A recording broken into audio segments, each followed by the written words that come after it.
Today we're going to watch a video of an example of a teaching method used by the Georgia Board of Education. This is a format that we can consider when we are preparing to teach our students. We shouldn't just walk into class and go over vocabulary words the first day, but let's watch this video for a format in a social studies class.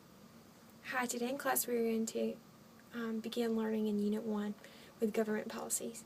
Let's first start off by asking some questions or relating some personal experiences to some of the themes that we'll be discussing in this class throughout the semester. Let's first consider the Hope Scholarship. What does that entail?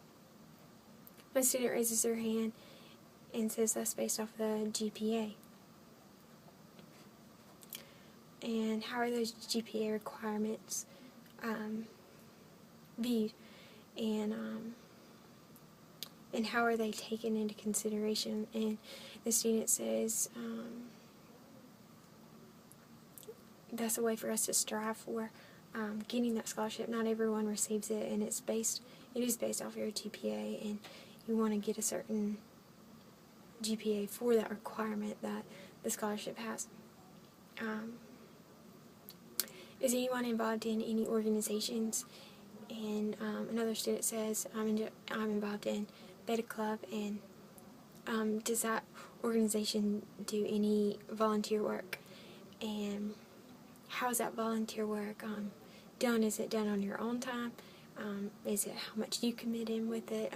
How is that based? And the student says that it's your decision and your time put into the effort of doing so. Anyone else have another example?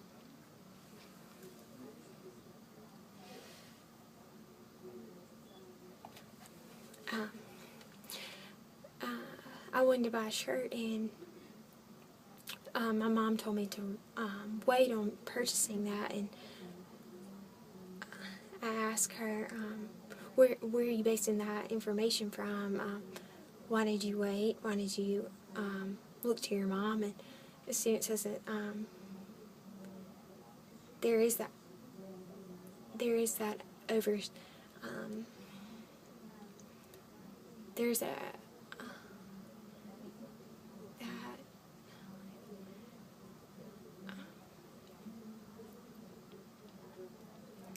that thinking, that conceptual thinking, where we do look for people for advice, but when do we turn to that advice? Another student says that he wanted to make a change with his class schedule, and he didn't go to the principal for advice first. He asked his mom to call, and I asked him, I said, why did you let your mom do it? And he said, because people would listen. And I feel like that's the way that we put our beliefs in, right? With interest groups and looking for other people's advice based on previous beliefs.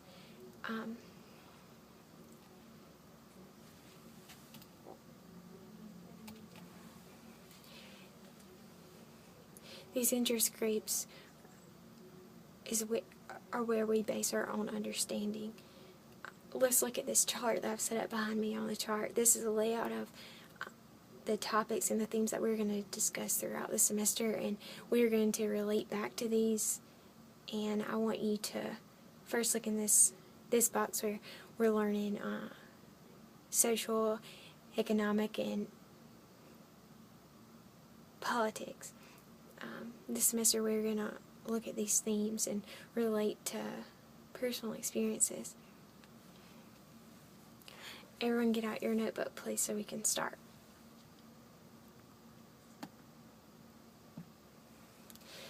This is an example of a classroom setting where these themes were taken into consideration as a technique, and for a student to understand these concepts for a long-term stand instead of walking out of the class without forgetting things and not just relying on vocabulary words to be this focus for a first day class, but to have some interaction with the students to learn.